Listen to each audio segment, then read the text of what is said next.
Good morning, welcome to today's session.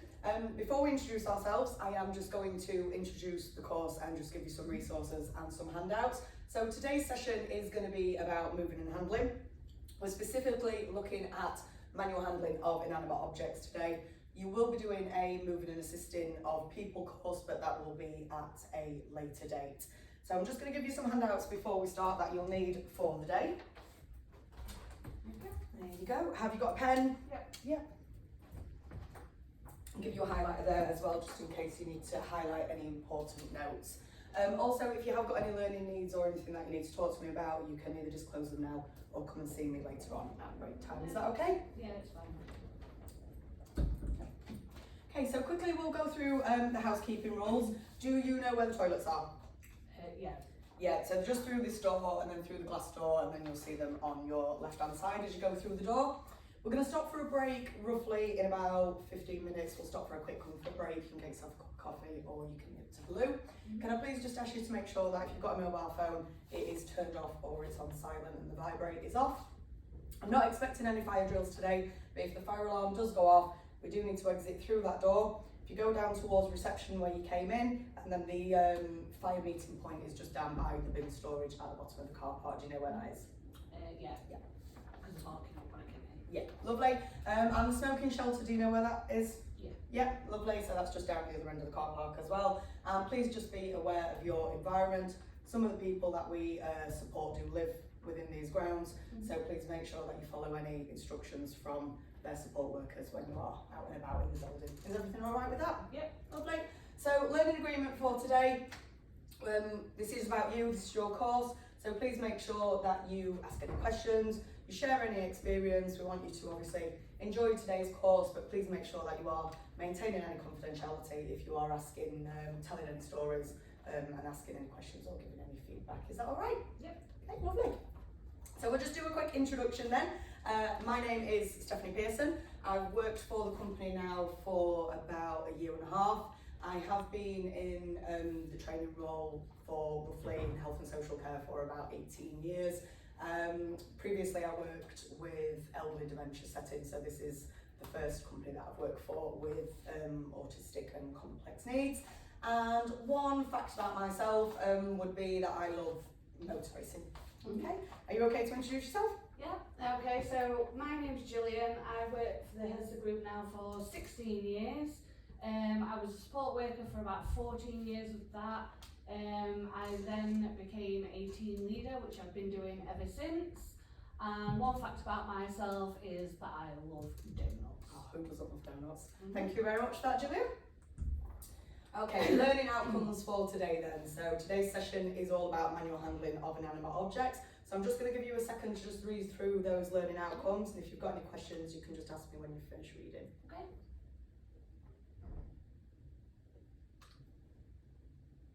Yeah, lovely. Okay. Manual handling. First thing we need to look at before we start manual handling is looking at the actual definition of manual handling and what it is. So manual handling is classed as the movement or support of any load by physical effort, which includes pushing, pulling, carrying, turning, twisting, picking up, putting down, anything where you have got to move something from one place to another. Yeah. Can you think of, Gillian, what sort of objects you might move? So what could be classed as an inanimate object to fall under this category? Well, any boxes that need moving, tables, chairs, anything like that. Yeah, that's really good, well done. Thinking about your job role specifically through support working and team leading, so working directly out there in service, is there anything you can think of manual handling wise that would relate to your role for moving of inanimate objects? Yeah, moving boxes and things in the office, maybe moving meds cabinets if somebody's moved house and we need to move it from one place to another. When we're cleaning, things like that, we'll have to move maybe lamps, things like coffee tables and the sofas and stuff, just to give everything a good clean around. Anything else? It's probably loads more, but that's all I can think of right now. No worries, thank you very much. So we're all right with that definition of what manual handling is. Lovely.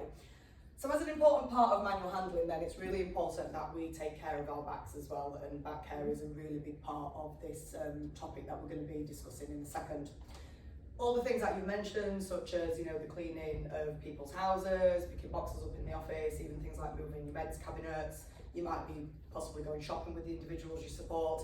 All of that is really, really important for taking care of your back, and that's why we should follow this definition quite carefully. So let's have a look at the back then. Let's start off by looking at the spine, how it's made up, its structures. Don't worry, I'm not going to go into lots of detail on this, it's just to give you a brief overview of the spine.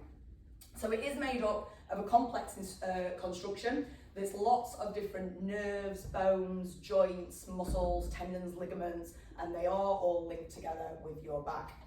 They're formed together to provide you with this S-shaped structure.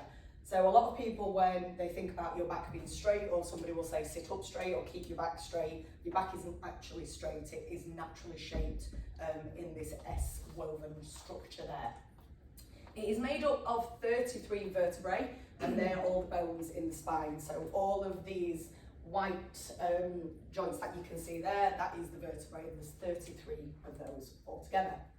As you can see in the picture, the spine is made up of 4 different sections.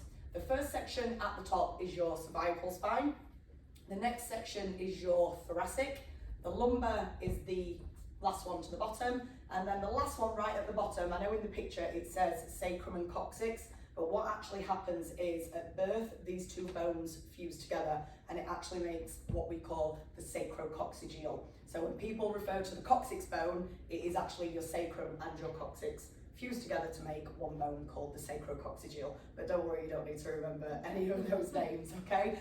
So your cervical spine helps to support obviously the upper half of your body, so your neck and your head. Your thoracic is coming around the rib cage, so it helps to protect your ribs, which then in turn help to protect the vital organs in there. The lumbar area, so this is what I want to concentrate on for now, because the lumbar area does take the majority of the weight for the body, so it helps to hold our body upright. It also helps with movement in our hips. So this is the part of the spine that actually, when you do manual handling incorrectly, this is the area which tends to get the most common reported injuries, just because of how much weight and pressure we often put on that area of our back, particularly if we're not adapting the correct posture. So the lumbar region of the spine is this little bit here. So if you were to feel on the inside of your back there, your back naturally has a little bit of a curve there at the bottom, and that's where you will find the lumbar region of the back there. Any questions so far, Jill? No. Okay. Common manual handling injuries then. From what I've just told you about, thinking about all the different kind of things that run up and down the spine and things that we do with our back, can you, just very quickly, I'm just going to give you a little moment of time to just make a bit of a list as to what you think some of the most common manual handling injuries might be. Okay.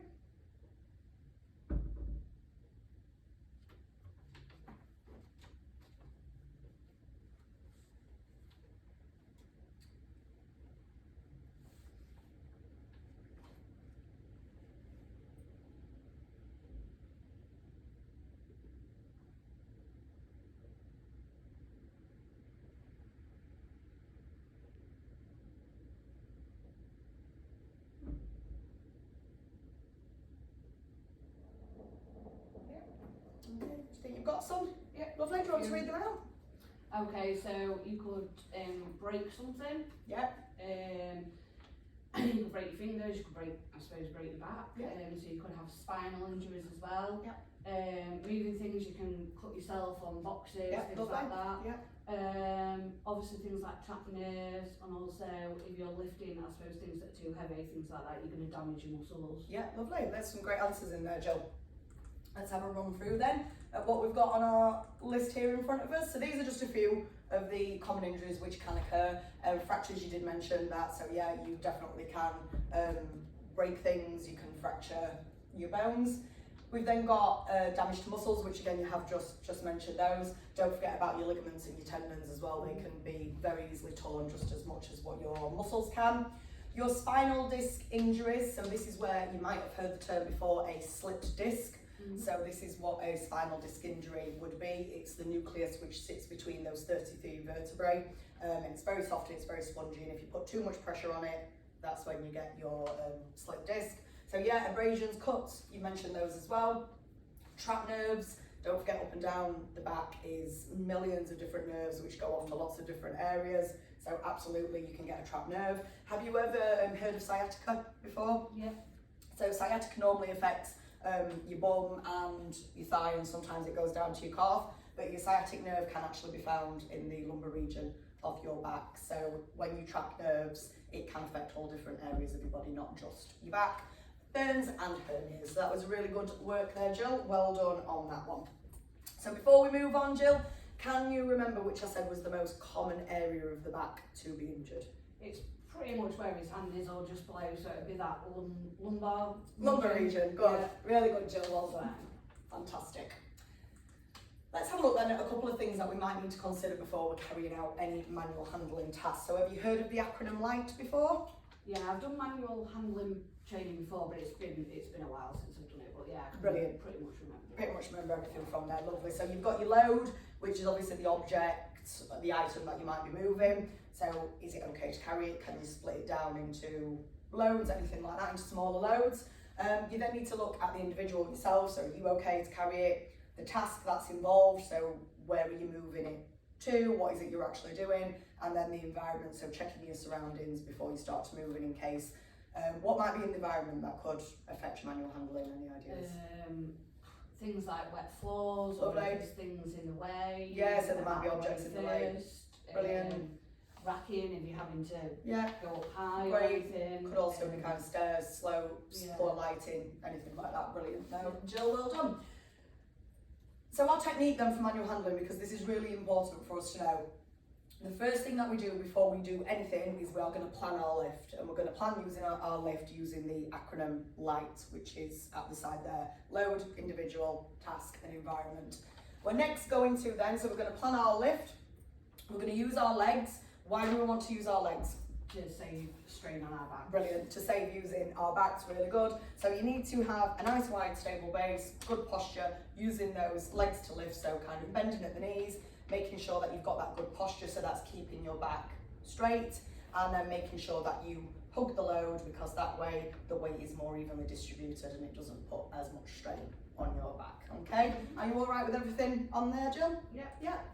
So very quickly, just to talk about what actually happens when we don't pick things up correctly, and why it's important to bend with your knees, keep your back straight.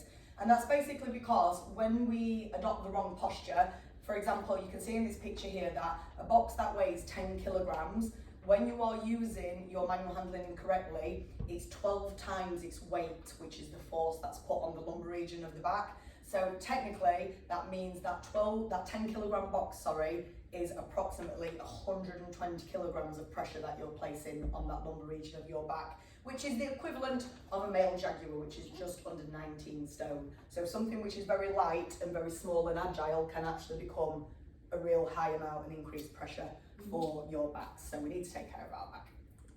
Okay, Gillian, we're going to assess your skills now. So we're going to have a look at a safe technique. So can you please stand up and demonstrate to me a safe technique in how to correctly manual handle a inanimate object? So can you remember some of the things that we talked about? Yeah, I'll give it a go. So it's about maintaining like a stable base. Yeah, okay.